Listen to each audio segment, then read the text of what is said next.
يا زهور الروض ميلي أسمعي ليلي نشيدي.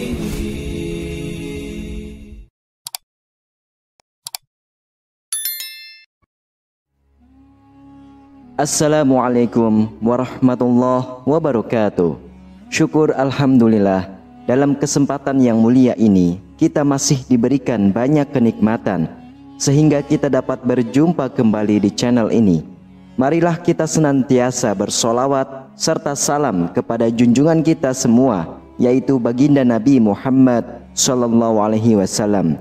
Allahumma sholli ala sayyidina Muhammad wa ala ali sayyidina Muhammad.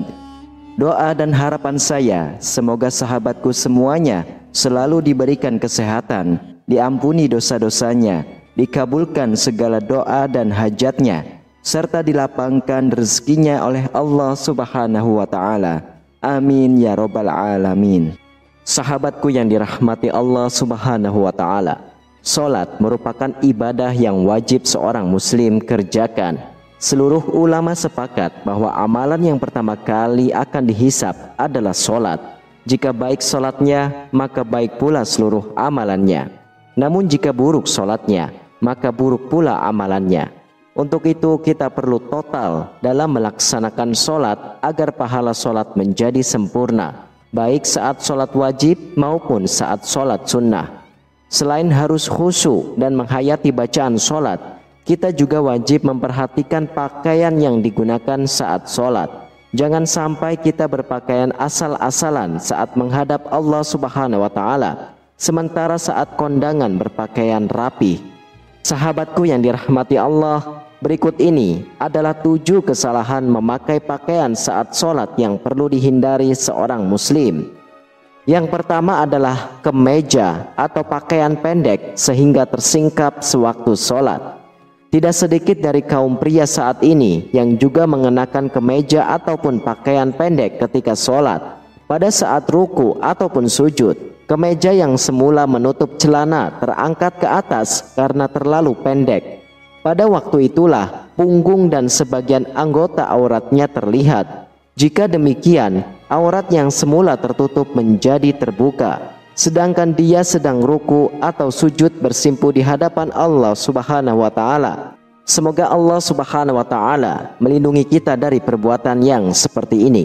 Karena terbukanya aurat pada kondisi seperti ini bisa mengakibatkan sholat menjadi batal, dan sebab utamanya adalah celana yang berasal dari negeri-negeri kafir ataupun barat. Lalu yang kedua adalah busana yang penuh dengan gambar. Dari Aisyah radhiyallahu anha, dia berkata, Rasulullah sallallahu alaihi wasallam mengerjakan solat dengan mengenakan khamisah atau jenis baju yang terbuat dari bulu yang ada gambarnya. Ketika telah mengerjakan solat, beliau bersabda, pergilah kalian kepada Abu Jaham ibnu Hudzaifah dengan khamisah ini, dan bawalah kepadanya anbijaniyah, jenis baju yang tebal dan kasar. Karena sesungguhnya khamisah tadi telah mengganggu konsentrasiku ketika sholat. Hadis riwayat Imam Bukhari, Imam Muslim, Imam Nasa'i, Imam Ibnu Majah, Imam Malik, dan Imam Baihaqi. Dan ada juga hadis lain dari Anas radhiyallahu anhu, dia berkata, dulu Aisyah memiliki kain tipis yang bergambar yang dibuat tutup tabir di samping rumahnya. Lantas Rasulullah sallallahu alaihi wasallam bersabda kepadanya, jauhkanlah dariku karena dia selalu tergambar dan terlintas kepadaku ketika sedang sholat. Hadis riwayat Imam Bukhari. Al-Qastalani berkata bahwa jika gambar yang ada di hadapannya bisa mengganggu konsentrasi orang yang sedang sholat, lebih-lebih lagi apabila gambar itu berada di pakaian saat sholat. Irsyad Al-Sari. Lalu yang ketiga adalah menyingsingkan lengan baju dan mengikat rambut. Di antara kesalahan-kesalahan yang diperbuat ketika sholat adalah menyingsingkan lengan baju ketika akan memulai sholat. Dari Ibnu Abbas radhiyallahu anhu, dia berkata, Rasulullah sallallahu alaihi wasallam bersabda, aku diperintahkan untuk sujud di atas 7 anggota badan dan dilarang menjadikan satu baju menyingsingkannya dan rambut menjalinnya. Hadis riwayat Imam Muslim, Imam Nasa'i, dan Imam Ibnu Majah. Lalu yang keempat adalah sholat pakai sepotong baju. Allah Subhanahu wa Ta'ala berfirman, "Hai anak Adam, pakailah pakaianmu yang indah di setiap memasuki masjid." Quran Surah Al-A'raf ayat 31. Yang dimaksud kata al-masjid dalam ayat ini adalah sholat. Dalam sebuah hadis yaitu dari Abu Hurairah radhiyallahu anhu, dia berkata, seorang laki-laki berdiri menghadap Nabi Shallallahu Alaihi Wasallam. Lantas dia bertanya kepada beliau mengenai sholat dengan hanya mengenakan satu potong baju saja. Rasulullah Shallallahu Alaihi Wasallam bersabda, apakah berat untuk masing-masing kalian mencari 2 potong busana? Hadis riwayah Imam Bukhari. Ibnu Abdul Bar berkata dalam kitab Al-Tamhid, sesungguhnya para ulama ahli ilmu merasa malu untuk memakai sepotong busana saja ketika melakukan sholat. Mereka selalu merias diri dengan cara memakai baju terbaik yang mereka miliki, memakai parfum, dan menggunakan siwak. Lalu yang kelima adalah sarung ataupun celana yang melewati mata kaki bagi laki-laki. Isbal menurut istilah adalah melabuhkan pakaian dan membiarkannya hingga melewati batas yang ditetapkan oleh syariat Islam, baik karena sombong maupun tidak sombong. Dari Abu Hurairah radhiyallahu anhu, ia berkata, tatkala ada seorang laki-laki sholat mengenakan sarung yang menutupi mata kakinya, Nabi menyuruh dia pergi agar berwudu. Orang itu pergi untuk berwudu, lalu datang. Beliau menyuruhnya pergi lagi. Ada seorang laki-laki bertanya, wahai Rasulullah, mengapa engkau memerintahkan dia berwudu lagi? Beliau berpaling lalu berkata, orang itu sholat tetapi sarungnya menutupi mata kakinya.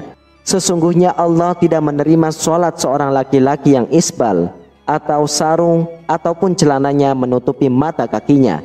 Hadis riwayah Imam Abu Daud, Imam Ahmad, dan Imam Nasai.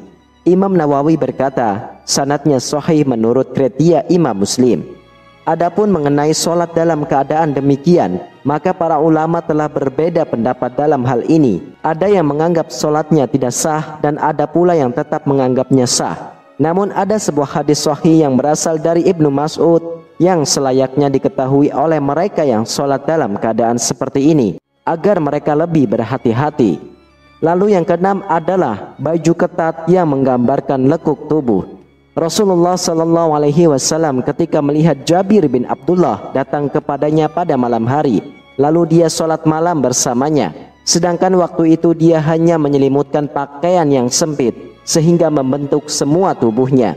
Beliau menasihati, jika pakaian itu sempit, jadikanlah sarung ataupun ikatan kainmu mulai di atas perut sampai ke bawah. Jika kainmu luas sekali, maka selimutkan ke seluruh anggota badan. Hadis riwayah Imam Bukhari.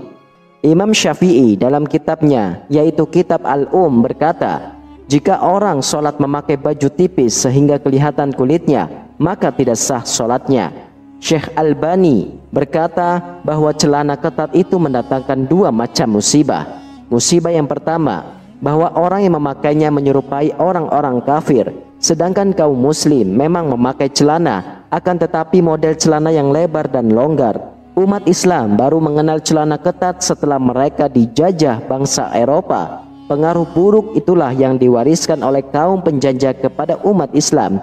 Akan tetapi karena ketidakfahaman umat Islam sendiri, mereka mengambil tradisi buruk tersebut. Lalu musibah yang kedua, celana ketat menyebabkan bentuk aurat terlihat dengan jelas. Memang benar bahwa aurat pria adalah anggota badan antara pusar dan lutut. Namun seorang hamba yang sedang melakukan sholat dituntut untuk berbuat lebih dari ketentuan yang telah ditetapkan oleh syariat. Dalam masalah busana ini, lihat dalam Al-Quran yaitu surah Al-A'raf ayat 31. Tidak pantas dia melakukan maksiat kepada Allah ketika sedang sujud bersimpuh di hadapannya.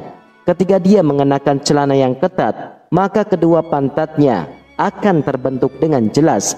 Bahkan lebih dari itu, bagian tubuh yang membelah keduanya juga terlihat nyata. Kemudian yang ketujuh adalah kedua bahunya terbuka.